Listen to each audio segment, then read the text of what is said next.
Senator Bill Cassidy, Republican from Louisiana, joins us now. Senator, could you imagine that there are no concerns among world leaders after they too witnessed that debate debacle? Why would John Kirby be so quick to dismiss that could be the case as he heads into this summit? John Kirby is very skilled. He never directly answered the question. The fact is there has to be concerns. Any world leader has to be on the top of his or her game at all times. And President Biden is not on the top of his game at any time. Now, they say between 10 and 4, hey, maybe between 10 and 4 he's better, but does anyone think that world events only happen between 10 and 4?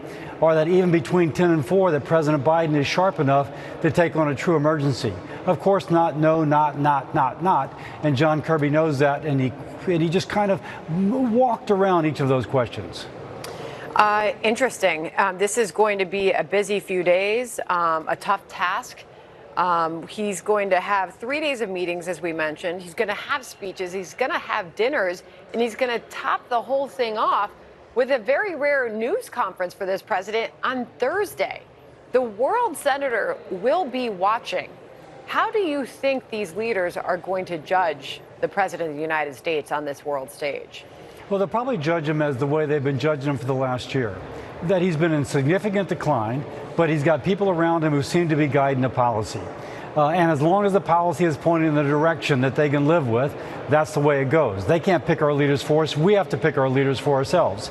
So they probably feel like, okay, we kind of know where he's going, even if Biden himself is not entirely there.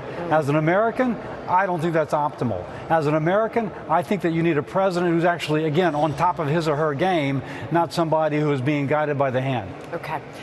Just real quickly before I move on, what's the chatter there on the Hill? I mean, is the thinking that he's going to stay in it?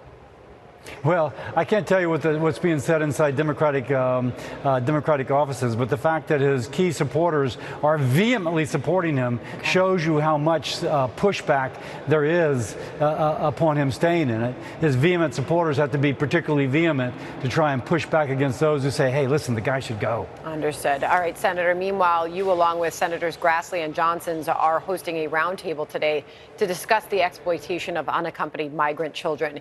You have spent the last year investigating the plight of those children and human trafficking as a result of this growing border crisis. Hundreds of thousands of children enter the U.S. each year alone. The Biden administration has reportedly lost track of many of those children. You, Senator, say the department that's responsible did not follow proper vetting protocols, which allows criminals to get their hands on these children. Please tell us what it is that you're trying to do about this.